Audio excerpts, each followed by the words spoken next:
Morning, everyone. Happy Mondays.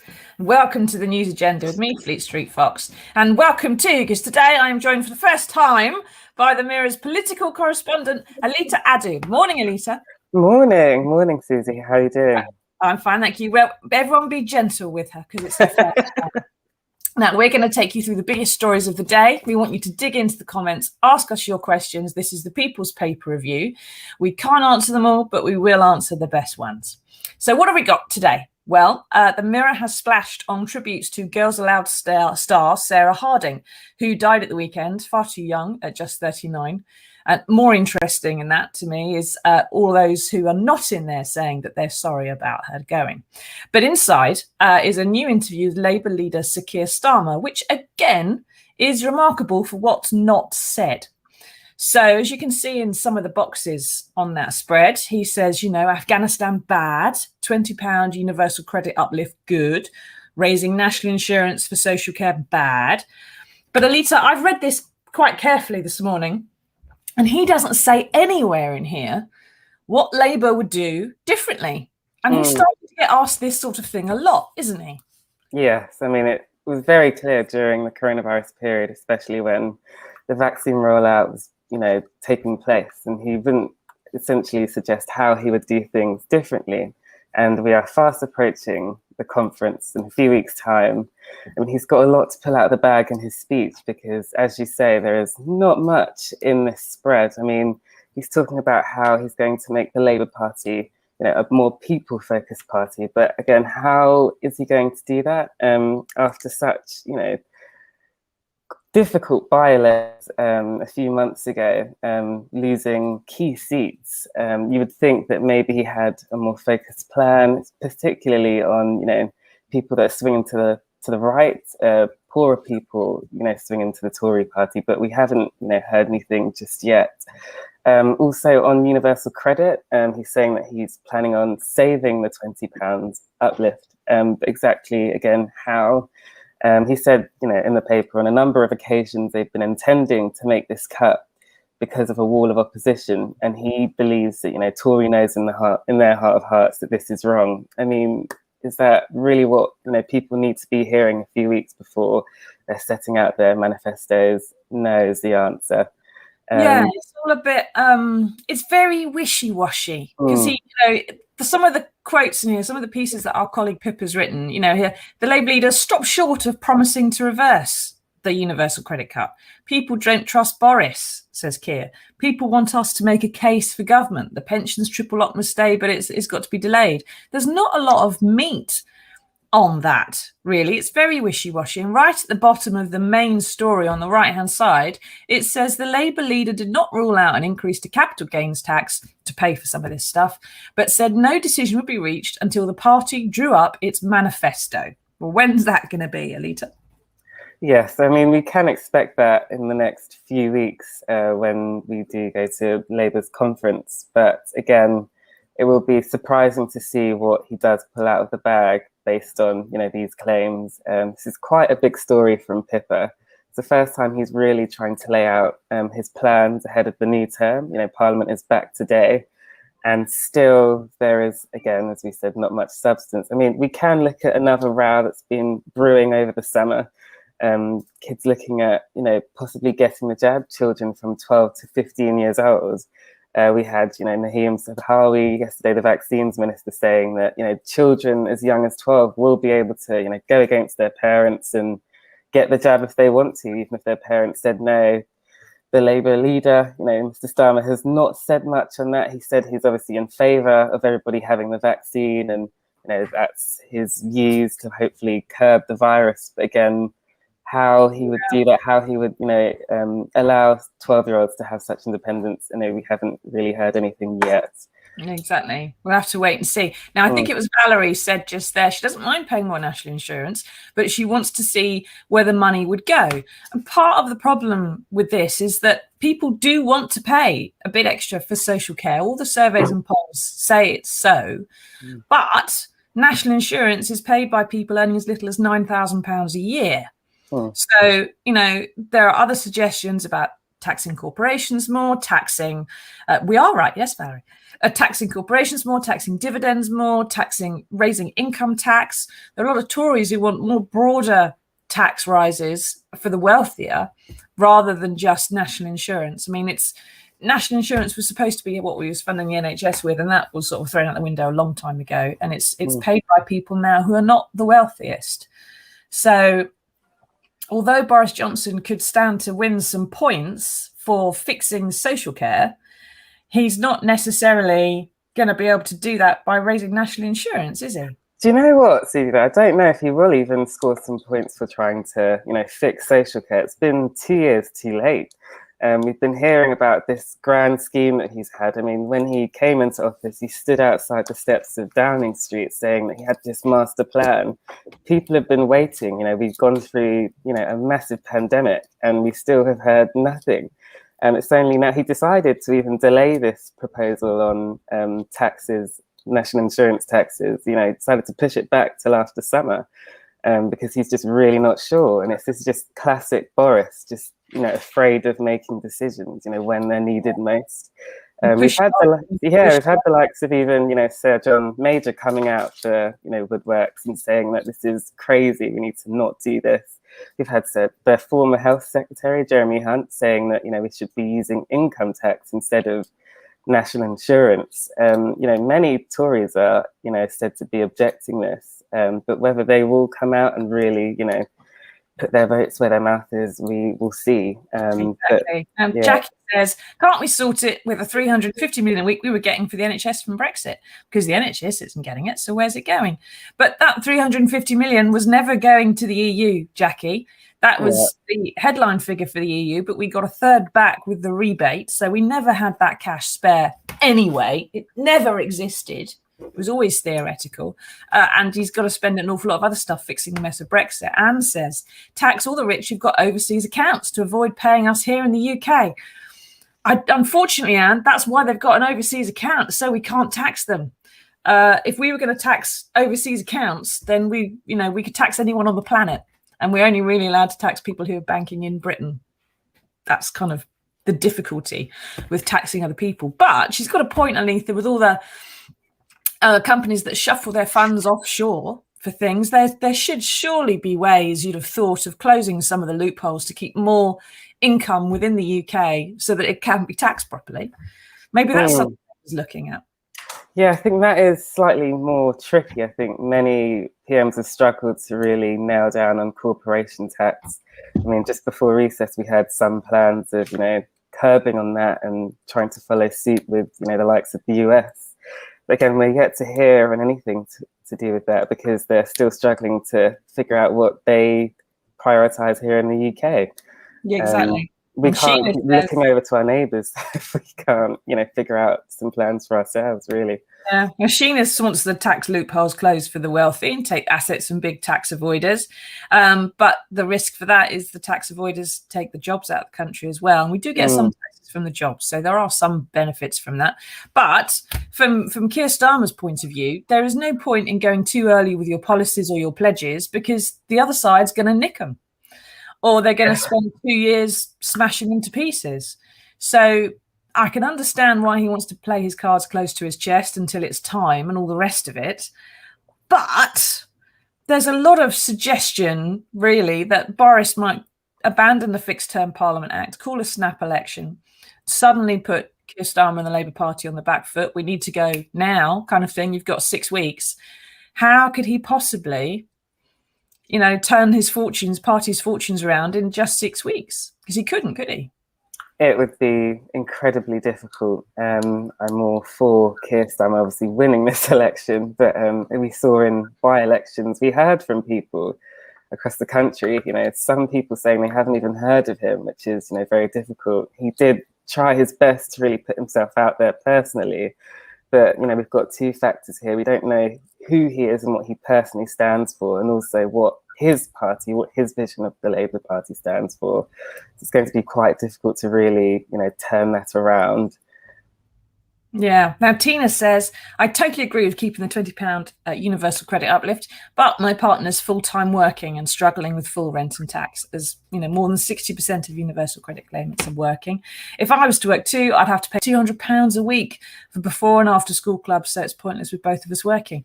It's not paying people to work if they've got families to raise. And there doesn't seem to be any plan from the Tories about how to fix that. Maybe Labour will come up with something. We'll have to see. Rebecca says, I work for the NHS. You tax me more. I won't be able to pay our mortgage. And this is one of the points as well. If we paid the NHS more, they would be able to pay their mortgage more easily.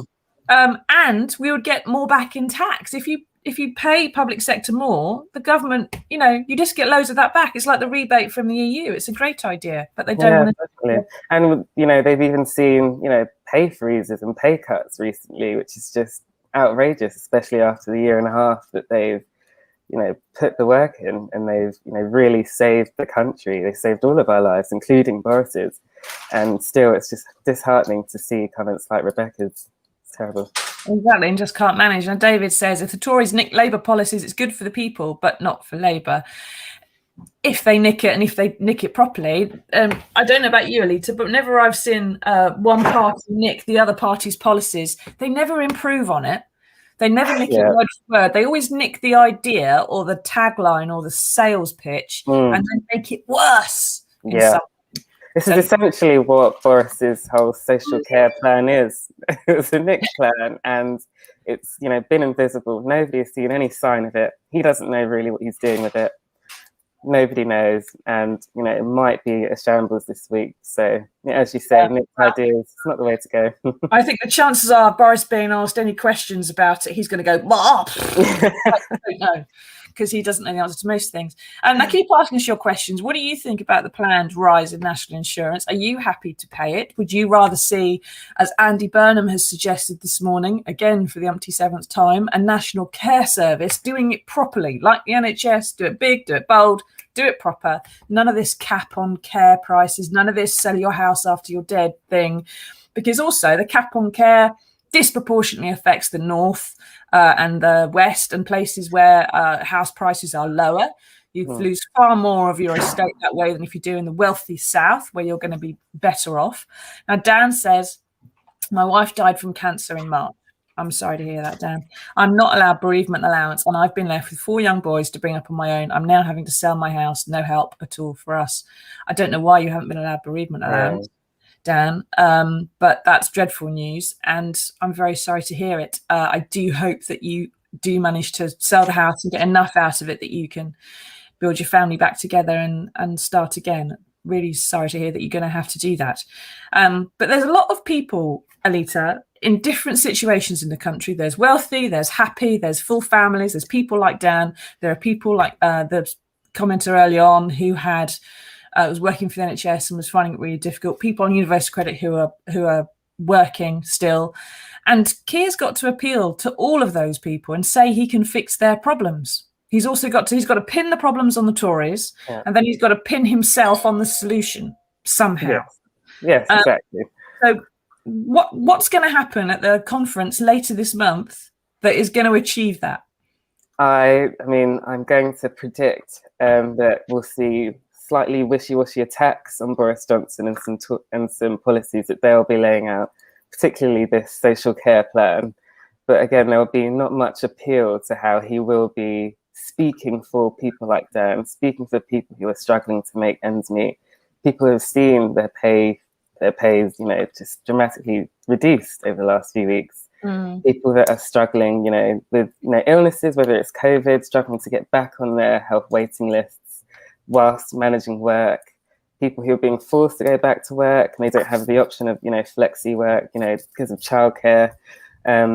We're not seeing how he's really fighting for those people, but we will see him probably coming out strong and attacking Boris on major issues like. He's well attacking Boris, but he's got to have some solutions too. Because the first thing Boris is going to say this week in Parliament, when Keir says you can't be doing this, you can't raise national insurance, he's going to say, well, what's he going to do differently? What can we do differently? And if there is no alternative, the Rebels on the Tory backbenches kind of have nowhere to go. They're his main opposition at the moment for Boris, aren't they? But he's got an 80-seat majority.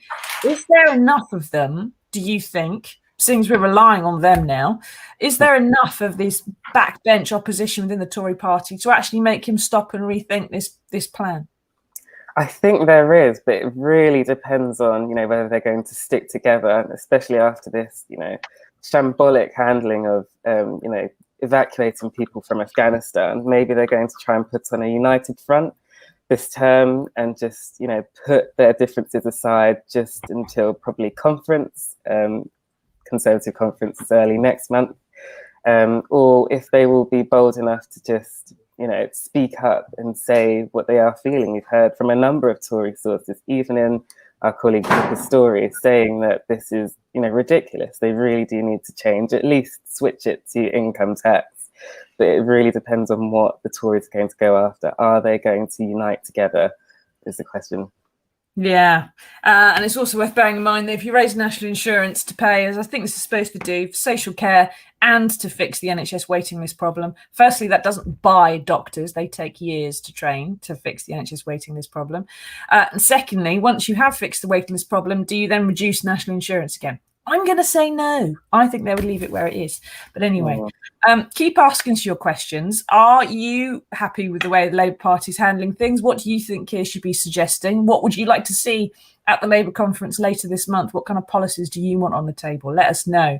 But we need to move on slightly to the next story. And further into the paper then, Chris Whitty is expected this week to overrule the decision on not giving the COVID jab to 12 to 15-year-olds. Now, the Joint Committee on Vaccination and Immunisation, the JCVI, decided last week that the benefits were only marginal. But they couldn't consider the non-health aspects. They said the health benefits were marginal for children. Now, the chief medical officer is weighing up if the disruption to their education is good enough reason for them to be jabbed. And the NHS, says in that story, is ready to go into schools next week if he says yes. Now, we all seem pretty certain that he is going to overrule them, Aletha. Yes, he's not going to follow the science. It seems going completely the opposite direction. Scientists have spent weeks, since summer, since July, really, just really trying to go through samples and. Oh, Aletha's gone. She's suddenly disappeared. I think we've had a technical glitch, but she is. Yeah, we have lost her. She's going to come back in hopefully at some point, and I'm going to blether until she does. Keep asking us your questions. How do you feel about the jabs going out to 12-year-olds? It does look like Chris Whitty is going to overrule the JCVI. He has got a rule about, he's got rules about considering other implications for 12 to 15-year-olds, and it does seem as though there's going to be some kind of decision a little bit too late. We saw a massive spike in cases in Scotland when they reopened. And Katie there says, it's not a chance. Am I giving my child a drug in a trial phase? There is no long-term data. This is very worrying. 2 points there, Katie. It's not in a trial phase anymore. There is no long-term data, but there is massive data because it's been rolled out to children in America and Israel, tens of thousands of children. And the way drug trials work, when you get a new drug, say you have an Ebola vaccine and you want to test it on enough people so that you know that it's not spreading beyond the person who's been vaccinated or that they are forming enough of a shield around the person who's got the illness. You have to wait a really long time because it takes ages to get like 20,000 people that be affected by that one person with Ebola, right? So you have to wait until 20,000 people when you have enough data so you can say that that jab worked or didn't work. Where we have changed things slightly and why we have been able to roll out the COVID vaccine much quicker is because we were able to have 20, 50, 100,000 people because the infection was so rampant. COVID was everywhere. So as soon as you started doing trials and people were coming forward for trials, which they don't do with Ebola vaccines, Katie, we had massive amounts of data which enabled us to see the effect on a population. And that's why we got the COVID jab rolled out fairly quickly. It wasn't because things were anything was cut or any hurdles were not gone over, it was because we were able to do them so much quicker than normal. And because as well, the wealthy west of the world was affected by it, whereas the Ebola vaccine and other people, they only get affected by, they didn't have any rush for that. And there wasn't huge government support for those vaccines because it only affected brown people in the poorer parts of the world, I'm afraid. It's not in a trial phase at all. And if I've got it in my arm, I'm happy for it to go in my daughter's arm, although she's 5, so she doesn't qualify at the moment. Now, Mike says, morning, Mike. I think the JCVI, hello, Aletha. Hi again. You're back. I think the JCVI were looking solely at vaccine benefits versus risks. They didn't say it shouldn't be done, just there wasn't enough evidence to say it definitely should. And this is what I was just talking about to Katie, which is that the vaccine for children is not in a trial phase. But it is still waiting some of the data. That's why we waited longer to do it. But we do seem very certain, Aletha, that Chris Whitty's definitely going to overrule the JCVI and this is going to roll out. But we saw in Scotland, as soon as they go back to class, massive spike in infections. So is this going to come too late, do we think? It may be already too late. Fact that, kids have already been back to school. Oh, she's gone again. Right, she's gone again. It may be too late because the children have already gone back to school and they're all going to be massively getting infected. My daughter went to school last week. The teenagers are going back this week. So if they all get injected next week, then that's not so bad. The other thing you need to bear in mind for Katie and anyone else who's thinking about the vaccine is that there is going to be a loophole, which is that if the children are deemed competent to make their own decision, it's going to be up to them whether or not they get the jab, not up to their parents. So if your 12-year-old is sane and sensible and passes any kind of checks they do at the school and they want the vaccination, then it doesn't matter if mum says no, they can still get the jab. Now, the health risk is really marginal, and it's of some myocarditis, of some swelling in the heart, which comes to a very small minority of children after the second jab. So there's also a possibility that when Chris Whitty decides that it is safe, they may only recommend one jab. Yes, welcome to the Susie Boniface show. It is, isn't it? It's just a rant this time of day. Let's blame the technology. And I thought it was me stuck out in the sticks that had the really bad mobile signal. No, it turns out Westminster is worse than me. Cheers me up knowing that does. Anyway, I'm not sure if Aletha's coming back or not, but we do have some good news. We're going to go to that next. But ask us your questions. Get into the comments. What do you think about the vaccine rolling out to 12 to 15-year-olds? What do you think about Keir Starmer's strategy of not telling anybody what he intends to do if he becomes Prime Minister? Is that working for you? And we'll round them up at the end. But first, good news.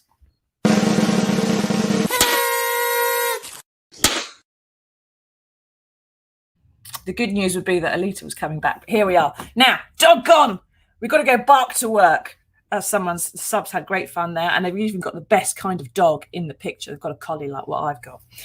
When and if we return to the office, it's saying, then the office bully is going to have to think twice before chewing you out. The office biscuit tin's probably going to take quite a hammering as well, because it's been revealed that pharmaceutical giant Sanofi is enticing its staff back to work with a scheme letting their owners bring the dogs in as a way of getting them back into the office. Now, that's all well and good if you own the land your office is on.